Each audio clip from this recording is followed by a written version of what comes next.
branch of physics which deals with the study of motion of particles is called mechanics.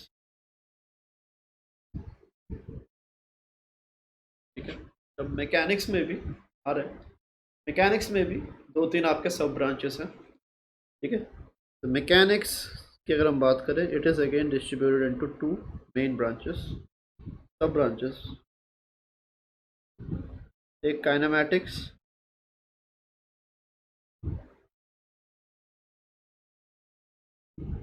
और एक dynamics.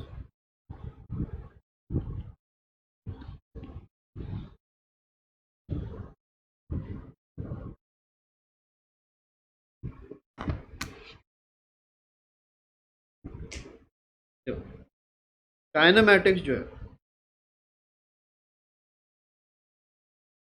Kinematics में क्या है, देखो काइनेमैटिक्स में we are concerned about the motion of the object, but we are not concerned about the forces behind the motion.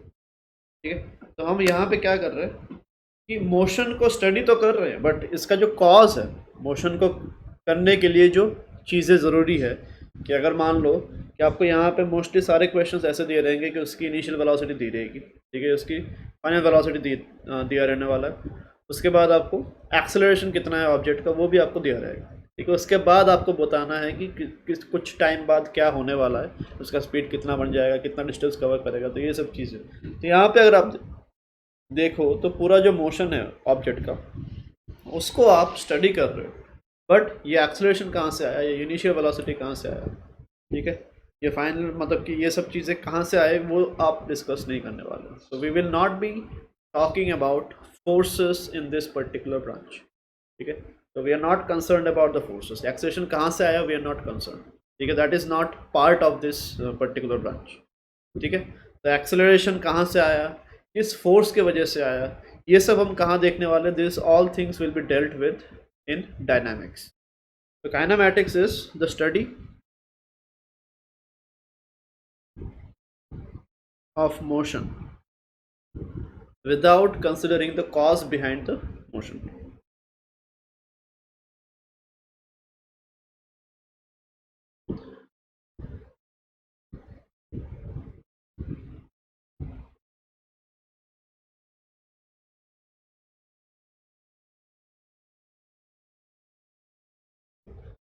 ठीक है, basically in kinematics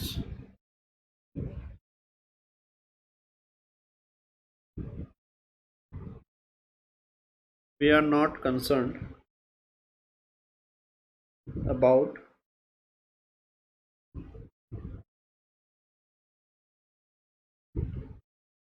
the forces involved. ठीक है,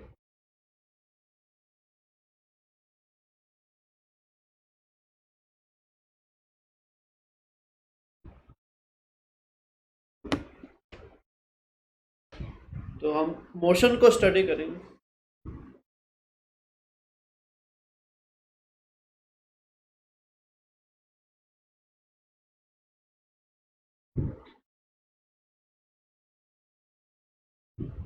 ठीक है, तो यहाँ पे देखो हम क्या बोल रहे हैं यहाँ पे. In kinematics we study the motion of an object, but उसके पीछे का जो कॉज है, मोशन किस वजह से हुआ. Cause basically cause of motion का जो बेसिक टेक्निकल मीनिंग है वो फोर्स होता है. ठीक है, अगर मूव हो रहा है कोई ऑब्जेक्ट तो किसी ना किसी फोर्स के वजह से मूव हुआ होगा. अगर कोई ऑब्जेक्ट एक्सेलरेट कर रहा है तो किसी ना किसी फोर्स के वजह से वो एक्सेलरेशन आया होगा. बट यहाँ पे इस पर्टिकुलर टॉपिक में एक्सेलरेशन कितना है वो आपको पहले से दिया रहेगा. ठीक है, in most of the questions that we are going to study in this particular topic acceleration will be known to you. ठीक है, हमें ये नहीं निकालना पड़ेगा कि किस फोर्स की वजह से एक्सेलरेशन आया, और एक्सेलरेशन आया तो कितना है, वो चीज़ें हमें नहीं निकालनी. ठीक है, हमें ऑलरेडी गिवन रहेगा, तो मतलब कि फोर्स के बारे में स्टडी करने की हमें कोई ज़रूरत नहीं है. ठीक है, तो इस ब्रांच में we will not study about forces. ठीक है, we will only study about the motion without considering the forces. ठीक है,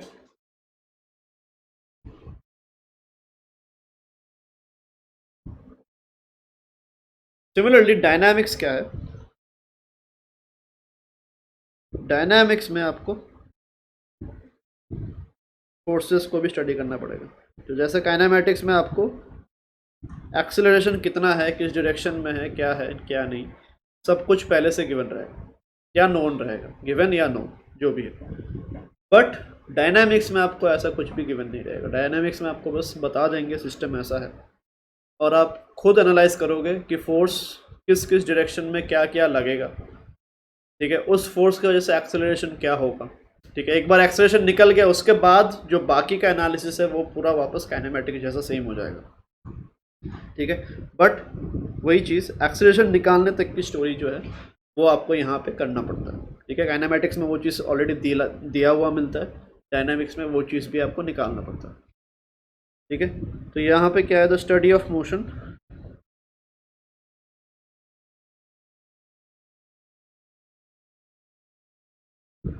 by considering the forces responsible for the motion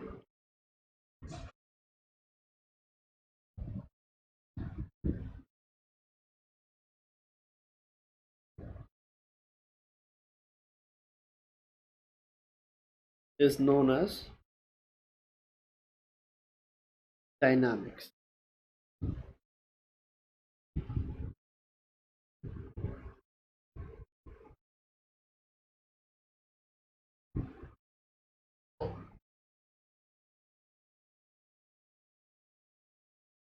यही तो डिफरेंस हुआ, ओके जी, यही तो डिफरेंस है। आपको फोर्स स्टडी करना है डायनामिक्स में, और काइनेमेटिक्स में फोर्स को स्टडी नहीं करना। तो यहाँ पे फोर्स को स्टडी करना इतना आसान नहीं है, फोर्स को स्टडी करना ही आपको सीखना पड़ता है। डायनामिक्स में वही चीज़ सीखते हैं कि कैसे स्टडी करें फोर्सेस, ठीक है, और फोर्सेस की वजह से क्या क्या रूल्स है, क्या क्या किस रूल से हमें एक्सेलरेशन कितना मिलेगा, वो सब चीज़ें हमें करना पड़ता है।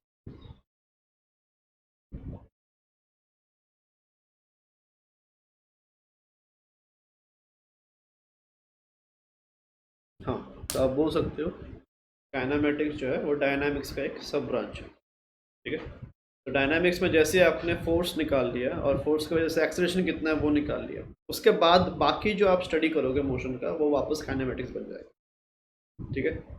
तो काइनेमेटिक्स इज अ सब ब्रांच, बट पहले हम काइनेमेटिक्स सीखते हैं, उसके बाद फिर डायनामिक्स में जाते हैं।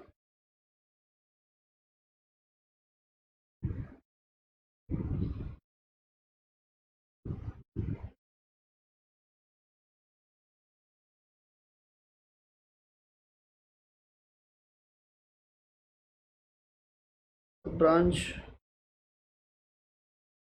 तो नहीं बोल सकते, जैसे पार्ट बोल सकते हैं।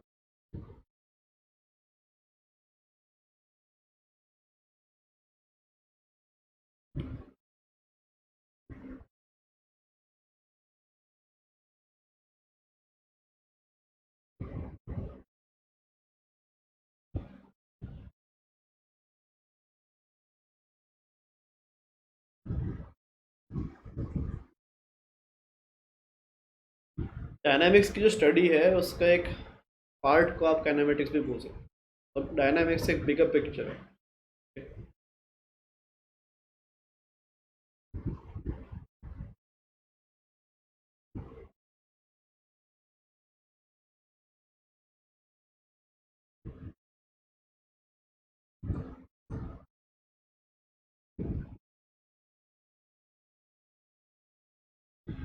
क्लियर है इतना?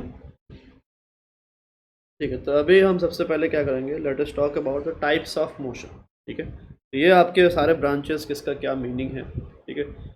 तो ये आपको ध्यान से याद रखना है इस चीज़ को कि कौन सा काइनेमेटिक्स किसको बोलते हैं, डायनामिक्स किसको बोलते हैं, बिकॉज आगे जाके ये टेक्निकल टर्म्स हम बहुत यूज़ करेंगे, ठीक है। जैसे कि now we are going to study about the kinematics, now we are going to study about the dynamics. ये सब चीज़ें जैसे ही हम बोलेंगे तो आपको ये चीज़ें क्लियर दिमाग में आना चाहिए कि हाँ किस चीज़ की बात हो रही है। जैसे हम बोलेंगे डायनामिक्स मतलब ये talking about analysing the forces, जैसे हम बोलेंगे काइनेमेटिक्स मतलब कि we are just talking about the velocities with respect to acceleration और वो सब चीज़ें, ठीक है। तो ये आपके हो गए क्या, these are the different branches of mechanics और किसका क्या मीनिंग है। Now let us talk about the types of motion that we are going to learn. The types of motion में क्या क्या आएगा देखो।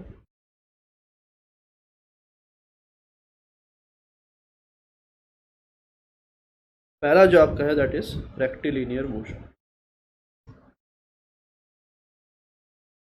जिसको स्ट्रेट लाइन मोशन भी बोलते हैं, is also known as straight line motion. अगर पार्टिकल्स एक स्ट्रेट लाइन में मूव कर रहे हैं, ठीक है, तो उसको हम क्या बोलेंगे, उसको रेक्टिलिनियर मोशन बोलने वाले हैं। हाँ, वो भी आप बोल सकते हो। सिमिलरली अगर आपका curvy there is something called curvilinear motion, ठीक है, तो बेसिकली कोई भी curve, not only circle, any curve, ठीक है, तो अगर आपका पार्टिकल किसी कर्व में चल रहा है, it may be a circle, it may be a parabola, it may be anything, ठीक है, तो if the particle is moving in any curve we call it as a curvilinear motion, ठीक है, तो उसके कुछ सब कैटेगरीज में भी आ जाता है। Circular motion is one of the sub category, this something called projectile motion as well, ठीक है, इसमें एग्जांपल में आपका आ जाएंगे circular motion, projectile motion, majorly आप इसी को, इन्हीं दोनों को स्टडी करो, ठीक है, तो कर्विलिनियर मोशन जब हम चैप्टर पढ़ेंगे तो उसमें सबसे पहले ये और ये आएगा।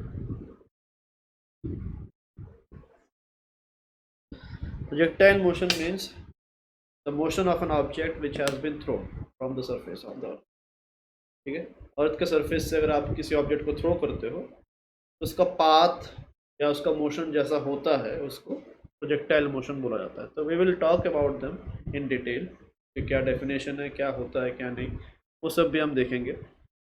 अभी फिलहाल कर्विलिनियर मोशन का मतलब वही कि a particle which is moving along a curve, ठीक है, आपको बस यही याद करना है। तो थर्ड कैटेगरी ऑफ मोशन है दैट इज ऑसिलेशन,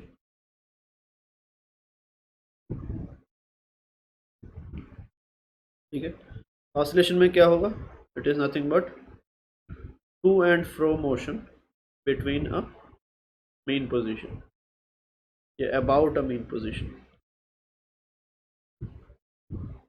हाँ,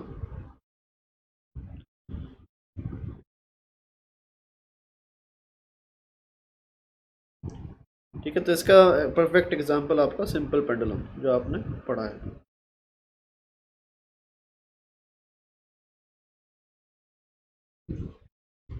ठीक है, तो ये आप लिख लो।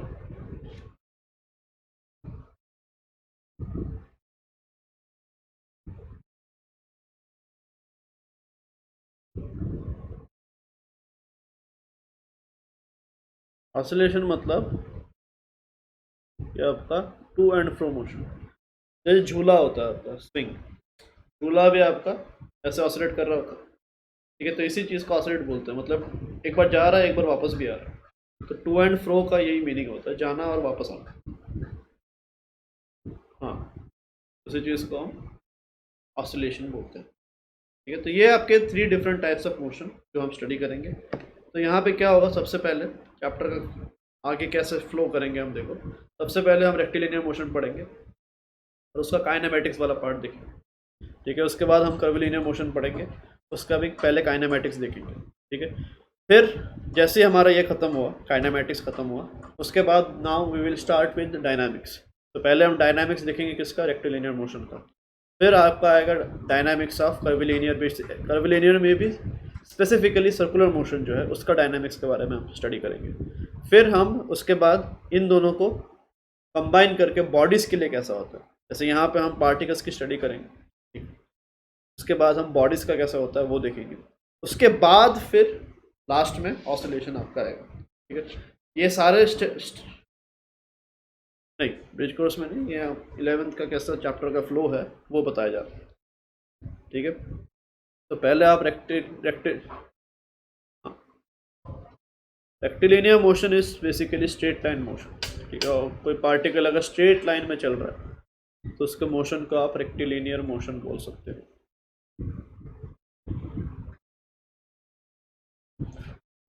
वो एक साथ आएगा, तो फिर अलग से नहीं, क्योंकि by then you will be able to study both of them together. ठीक है। हाँ, क्या बोल रहे हो?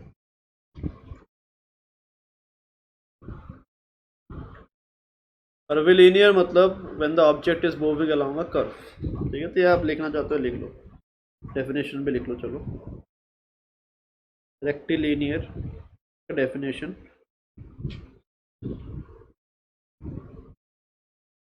व्हेन एन ऑब्जेक्ट, या पार्टिकल लिख लो, ऑब्जेक्ट नहीं,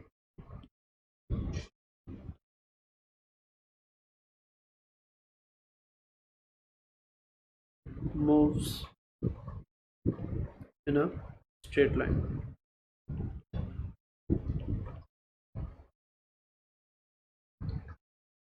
ठीक है, इसको हम रेक्टिलिनियर मोशन बोलेंगे। कर्विलिनियर,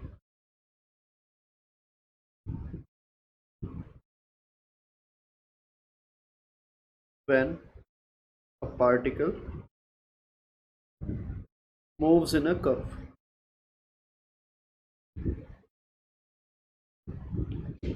ठीक है, the curve may be anything, it may be a circle, it may be anything। फिर oscillation,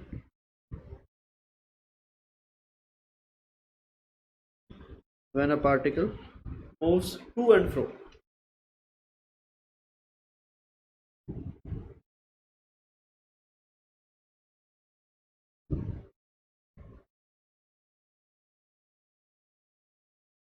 about a main position।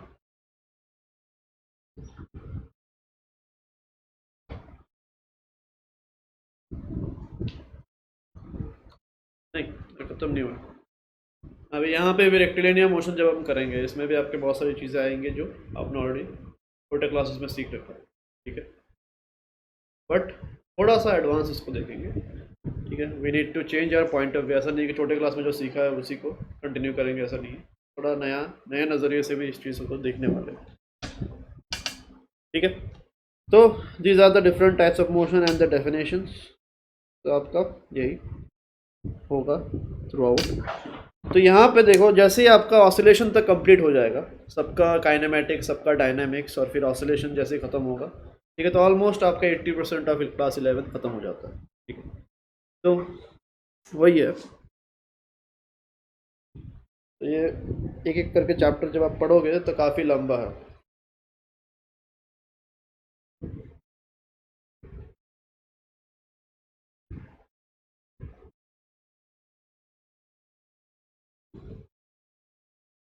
चीज़ अगर नहीं समझ में आ रहा है उसकी ज़रूरत नहीं है अभी, वो आगे करेंगे डिटेल में। ठीक है, तो छोड़ दो। ठीक है, कोई ऑब्जेक्ट जो है पत्थर फेंक रहे हो तो उसको प्रोजेक्टाइल मोशन बोलते हैं।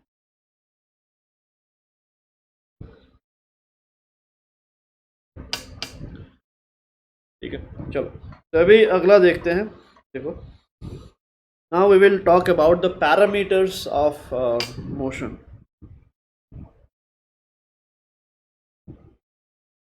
तो मोशन के लिए क्या क्या पैरामीटर्स हमारी ज़रूरी है।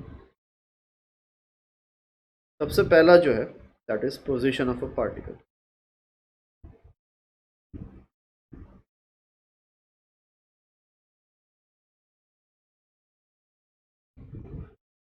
पोजीशन ऑफ अ पार्टिकल, तो पोजीशन ऑफ अ पार्टिकल क्या है? It is the first parameter and the most important parameter that we study in motion. तो ये अगर आपको पता है तो इसके बेसिस पे आपको हर चीज़ पता है। ठीक है, तो position of a particle is probably the सबसे ज़्यादा या probably the most important parameter. और इसको डिफाइन कैसे करते हैं? How do we define position of a particle? तो ये हमने ऑलरेडी वेक्टर्स के टाइम भी बताया था कि अगर आपको किसी पार्टिकल का लोकेशन बताना है तो मैथमेटिक्स में हमारे लिए क्या है? कोऑर्डिनेट्स। ठीक है, बट फिजिक्स में हम कोऑर्डिनेट्स यूज़ नहीं करते, हम क्या यूज़ करते हैं? उसका पोजीशन वेक्टर। ठीक है, तो पोजीशन ऑफ अ पार्टिकल में क्या होगा देखो, अगर मान लो आपका कोई ऑब्जर्वर है,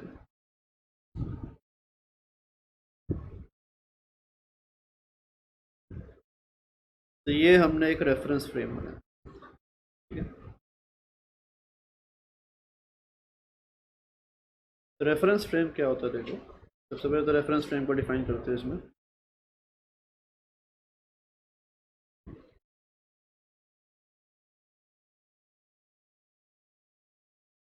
reference frame basically refers to a set of coordinate axis जो कहाँ से स्टार्ट हो रहे हैं, it starts from the eyes of the observer. ये जो ओ पॉइंट हमने बनाया या जो हमारा ओरिजिन है वो क्या है, this is the I of the observer, ठीक है। या फिर आप ऑब्जर्वर यहाँ पे बना कर रख सकते हैं, ठीक है। तो this is how it is. Reference frame is what, it is a set of coordinate axis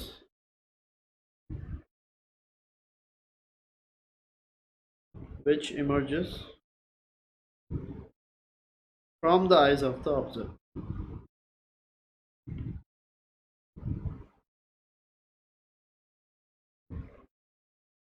क्योंकि जो भी वो मेजरमेंट लेता है, अगर आप लोकेशन बताना चाहो, अगर आपको कोई ऑब्जर्वर ही नहीं है तो पोजीशन कैसे बताएगा, नहीं बता सकता। तो अगर आप ऑब्जर्व किसी भी चीज़ को, तो जनरली हम क्या मानते हैं, we ourselves are the observer until unless specified कि कोई और ऑब्जर्वर आपको दिया हुआ है। तो यहाँ पे फिजिक्स में जब भी हम क्वेश्चंस करते हैं तो जनरली हम यही करते हैं कि ये वो प्रॉब्लम हमारे रिस्पेक्ट में बताया जाता है, ठीक है। जब भी हम कोई क्वेश्चन पढ़ रहे हैं तो हमको ऑब्जर्वर बनना पड़ता है और हमें उस चीज़ को जो क्वेश्चन में दिया है उस पर्सपेक्टिव से देखना पड़ता है। Basically generally in most of the cases we ourselves are the observers, ठीक है। अगर अलग से नहीं दिया तो we will be the observer. तो प्रॉब्लम को फ्रेम, हाँ,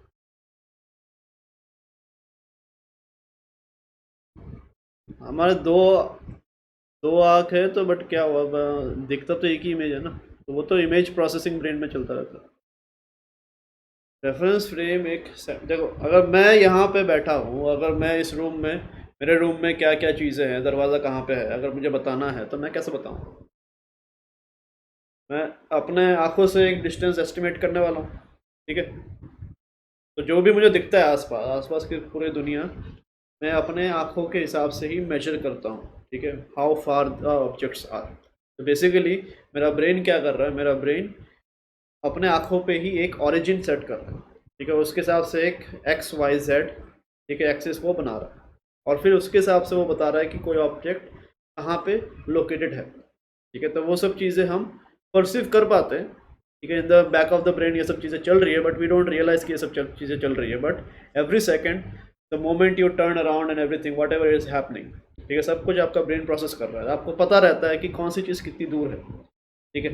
अगर आपको ऐसा नहीं है कि लेंथ पता है, बट हाँ यू कैन अप्रॉक्सीमेटली से कि कौन सा पास है, कौन सा दूर है, कौन सा कितना दूर है, कौन सा ज़्यादा दूर है, ये सब चीज़ें you can imagine. Not only that, ये सब चीज़ें आपका ब्रेन साइमल्टेनियसली कैलकुलेट भी करता है। अगर आप देखो, अगर आप सड़क पर निकल रहे हो विद अ व्हीकल, ठीक है, तब आप व्हीकल चला रहे हो तो आपका ब्रेन ऑन द बैकग्राउंड सब कुछ प्रोसेस करता है कि कितने दूर बाद जाकर ब्रेक लगाना पड़ेगा, कि कितने दूर बाद हॉर्न बजाना पड़ेगा, क्या करे क्या नहीं, कितने स्पीड में चलना चाहिए, कितने स्पीड में नहीं चलना चाहिए, कहाँ से कहाँ पहुँचने के लिए कितना स्पीड हमें रखना चाहिए। तो ये सब चीज़ें ऑटोमेटिकली कैलकुलेट होता रहता है, ठीक है। तो based on experience we are able to do that, but हाँ कैलकुलेशन चलता है, ऐसा नहीं है कि नहीं हो रहा। तो वही सब कैलकुलेशन कैसे हो रहा है वो सब चीज़ें अभी हम यहाँ पे ऑन पेपर देख रहे हैं बेसिकली। तो it is what is a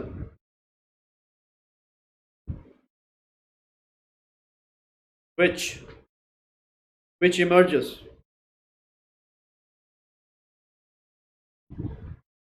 ठीक है। तो यहाँ पे कोई भी पार्टिकल का, तो यहाँ पे बेसिकली हम क्या बता रहे हैं, कोई भी पार्टिकल का पोजीशन अगर बताना है तो सबसे पहले आपको ऑब्जर्वर फिक्स करना है और उसी ऑब्जर्वर से आपका फ्रेम ऑफ रेफरेंस बनेगा। तो ये फ्रेम ऑफ रेफरेंस क्या है, ये एक्स वाई जेड, ठीक है। तो ये जो एक्स वाई जेड है, ये this is the frame of reference. तो अभी अगर मान लो आपके पास कोई पार्टिकल है यहाँ पे, ठीक है, इसका कोऑर्डिनेट मान लो x comma y comma z है, तो इसका पोजीशन वेक्टर क्या होगा, this will be the position vector, जिसको हम आर वेक्टर बोल रहे हैं। ठीक है, तो आर वेक्टर क्या होगा, देखो R vector would be equals to X I cap plus Y K cap plus Z K cap. तो किसी भी पार्टिकल का पोजीशन आप इस हिसाब से बताते हो।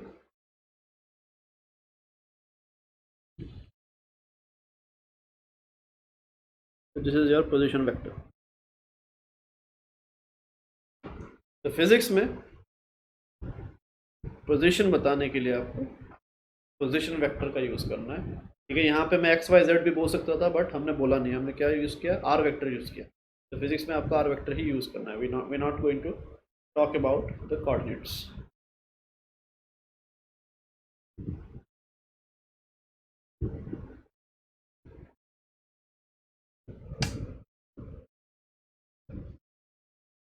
ठीक है, हो गया। ठीक है, now what we will do, now we will learn about something. ये हो गया, ये पार्ट भी लिख लिया, पूरा कंप्लीट करो।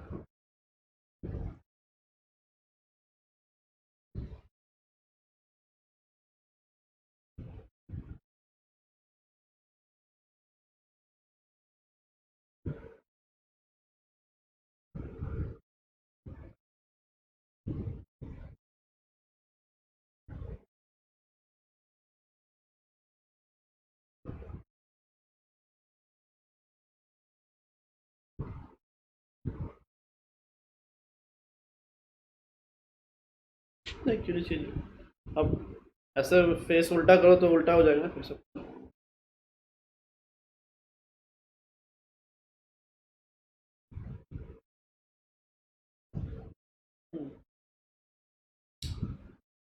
नॉट नेसेसरी, अगर आप ऐसा देखोगे तो आपका एक्स ऐसे चला जाएगा ना फिर। तो आप कैसे देख रहे हो, तो जनरली यही रहता है, जनरली आप यही मानो कि ऐसे ही रहता है एक्स वाई जेड। बस दैट्स द थिंग। बस एक ही चीज़ है कि they have to be perpendicular to each other. आप कोई भी एक्स मानो, आप ऊपर वाला में एक्स मान लेता तो क्या फ़र्क पड़ता है, कुछ नहीं।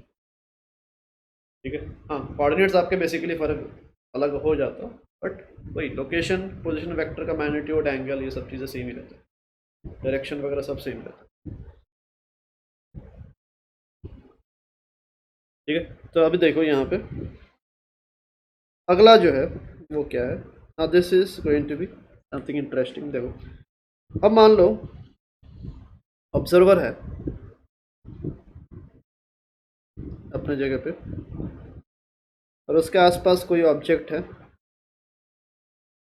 अभी फ़िलहाल स्टार्टिंग में तो हमें ऑब्जर्वर भी आपका बनाने वाला हूँ साथ के साथ, बट जैसे जैसे आगे बढ़ेंगे and we get more and more use to, धीरे धीरे ये ऑब्जर्वर आपका पिक्चर से मैं हटा दूंगा।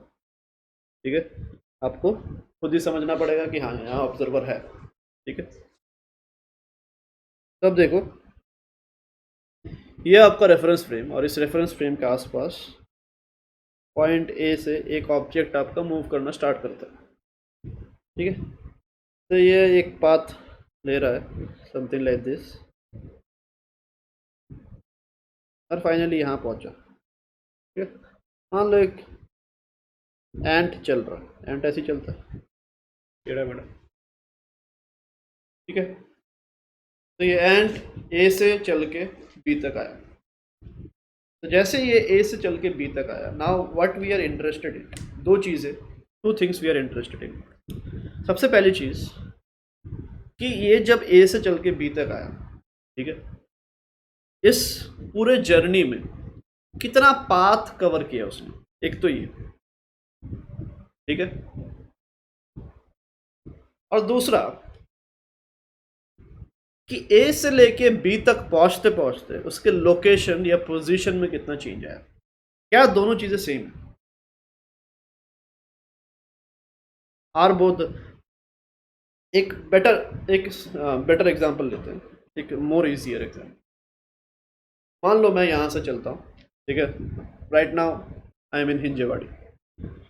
ठीक है, तो from here I am moving, मैं एक कैब लेता हूँ from my home, I go to Mumbai. ठीक है, from there I return, I go to Lonavala. ठीक है, from there I return, I go to Viman Nagar. ठीक है, तो मान लो वहाँ पे जाके मैं अपना जर्नी ख़त्म कर दूँ, ठीक है, किसी दोस्त के घर गया मान लो। तब इस पूरे प्रोसेस में अगर आप देखो मैंने कितना पाथ कवर किया, वो एक अलग चीज़ है, और मेरा location at the end of the journey कितना चेंज हुआ, वो एक अलग चीज़ है। Both are not the same. ज़रूरी नहीं है कि मेरा पाथ बहुत बड़ा हो तो मेरा लोकेशन का चेंज भी ज़्यादा होगा, ऐसा नहीं है। दिख रहा है यहाँ पे ये चीज़ कि मैं,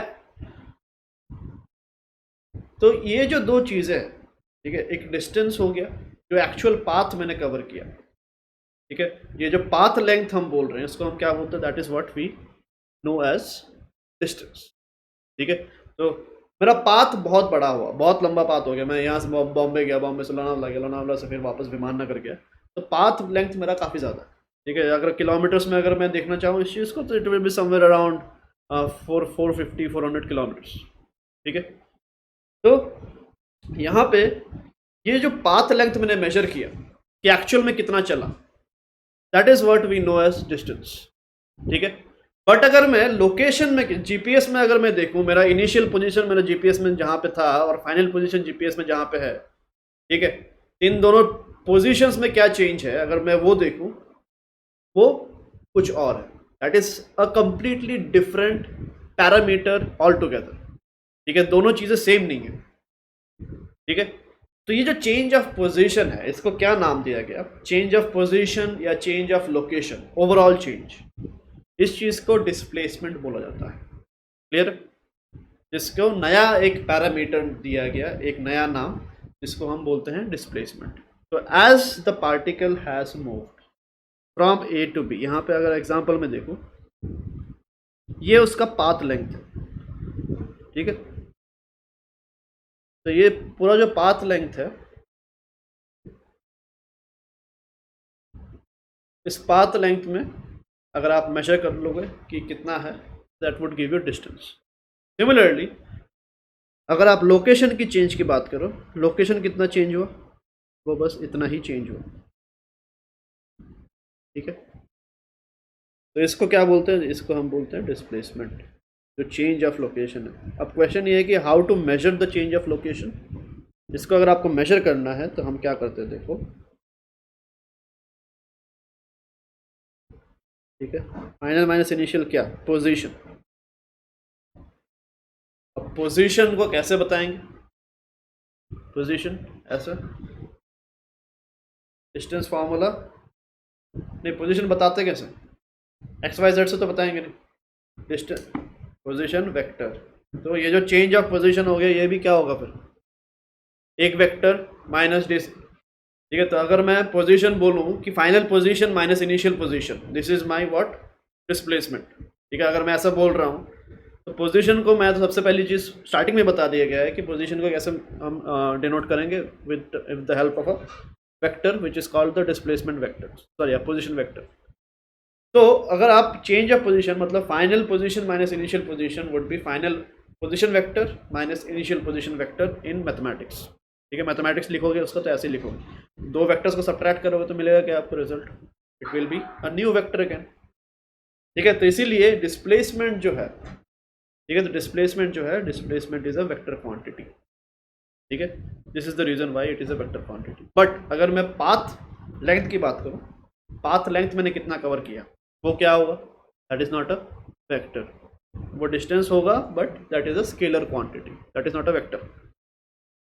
ठीक है, इसका कोई डायरेक्शन नहीं है। पाथ लेंथ अगर बोल रहे तो आपको बस एक मेजरमेंट चाहिए, लेंथ चाहिए, दैट्स इट, और कुछ नहीं। ठीक है, तो यहाँ पे basically what we have learned, we are basically talking about distance and displacement। ठीक है, तो यहाँ पे जो आपको सीखना है वो ये है कि displacement is a new physical parameter which basically means change of position, और मोर टेक्निकली बोलना चाहो चेंज ऑफ पोजीशन वेक्टर। ठीक है, तो पुराना जो भी आपने डेफिनेशन सीखा होगा डिस्प्लेसमेंट का वो सब आप भूल जाओ। ठीक है। तो उसको भी उसके हिसाब से सोचोगे तो फिर वापस कंफ्यूज होते रहोगे, ठीक है। तो for the time being you have to only focus on this particular definition. तो डिस्टेंस क्या है, देखो बता रहा हूँ, लिख ही रहा हूँ। Distance is what?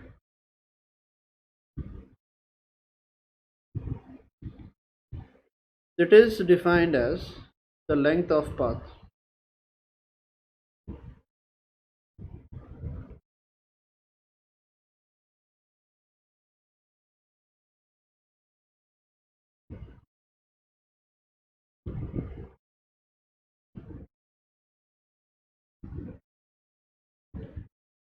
covered by the object। Path का लेंथ कितना है, that is what distance basically means. Displacement क्या है?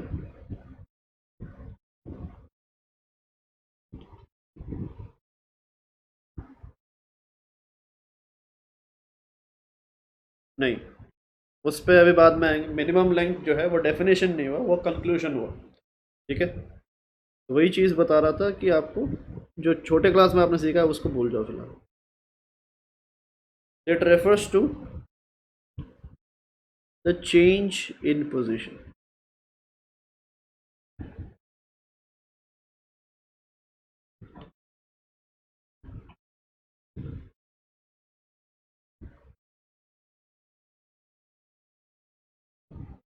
और change in position vector. So this is a more technical way of representing। और चेंज का हमने क्या बोला था? चेंज क्या होता है? Change is always final minus initial, ठीक है।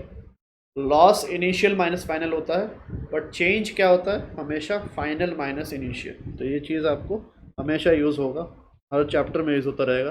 तो चेंज का मतलब क्लियर होना चाहिए। तो देयरफॉर डिस्प्लेसमेंट को जनरली हम एस वेक्टर से डिनोट करते हैं, ठीक है। It is denoted by S vector, लिख लो ये चीज़ भी।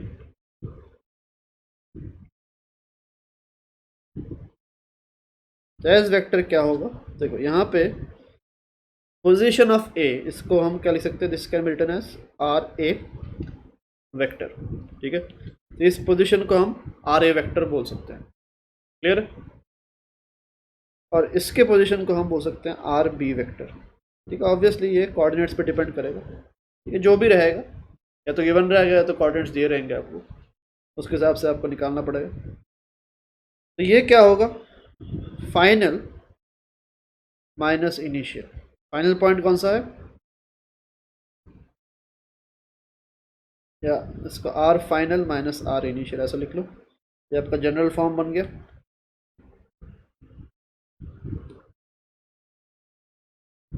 इसको आप, हाँ बोलो।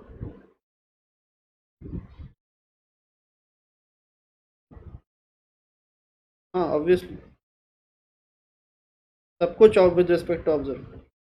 हाँ बोलो।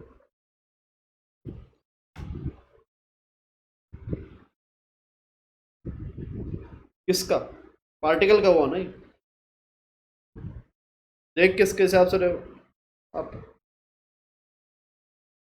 ऑब्जर्वर के हिसाब से देख रहे हो। ऑब्जर्वर को क्या देख, डिस्प्लेसमेंट डिफाइन होता है फॉर अ पार्टिकल, ठीक है। और कौन देख रहा है? ऑब्जर्वर देख रहा है। तो ये क्या बोलोगे? This is the displacement of the particle with respect to the observer, ठीक है।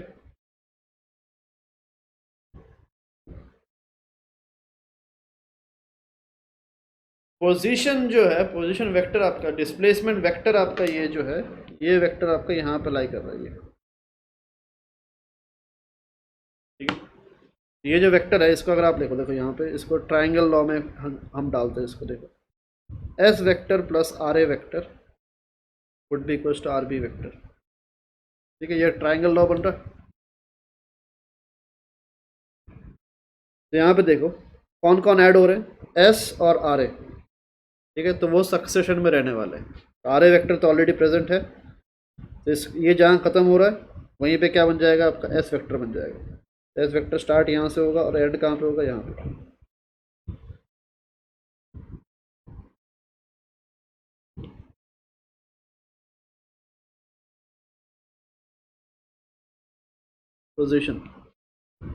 पोजीशन वेक्टर, तो ये आपका एस वेक्टर बन गया। ठीक है, अब सब कुछ मिला के अगर आप देखो, चेंज ऑफ पोजीशन आपने कैसे निकाला। चेंज ऑफ पोजीशन अगर आप देखो यहाँ पे, it is nothing but the vector which is starting from point A और the initial point and ending at the क्या फाइनल पॉइंट। ऑटोमेटिकली ये क्या बन गया, एक स्ट्रेट लाइन बन गया। वेक्टर बनाओगे तो स्ट्रेट लाइन ही बनेगा, एरो मतलब स्ट्रेट लाइन। ठीक है, तो ऑटोमेटिकली ये ए और बी के बीच का जो स्ट्रेट लाइन है उसका लेंथ बन गया। तो डिस्प्लेसमेंट का मैग्नीट्यूड की अगर आप बात करोगे, अगर आप बोलते हो कि इस वेक्टर का मैग्नीट्यूड कितना है, तो वो क्या होगा, nothing but this particular line segment between A and B. और कोई भी दो पॉइंट्स के बीच अगर आप एक लाइन सेगमेंट बनाते हो तो क्या हो जाएगा, वो ऑटोमेटिकली शॉर्टेस्ट पाथ बन गया। ठीक है, इसीलिए फाइनल कंक्लूजन आप ये भी बोल सकते हो कि displacement is the magnitude of displacement is nothing but the shortest path और the length of the shortest path between initial and final point. तो this is a final conclusion. तो आपने जो छोटे क्लास में सीखा वो सीधा कंक्लूजन सीखा है।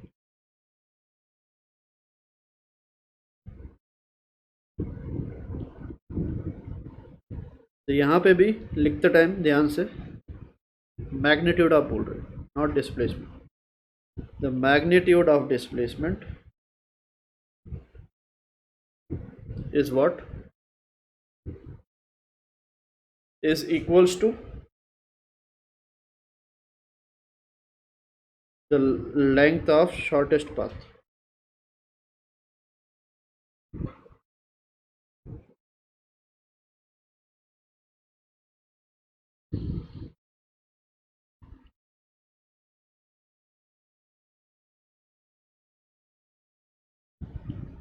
Between initial and final point.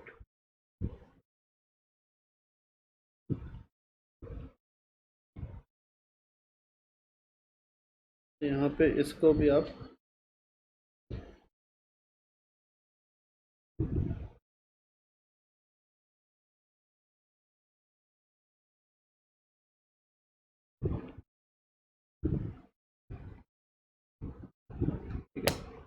तो ये आपका है, ये major difference between the two. ठीक है, और ये वेक्टर कैसे हो रहा है वो भी आप अभी देख रहे हो। Please like, share and subscribe and hit the bell icon for future updates.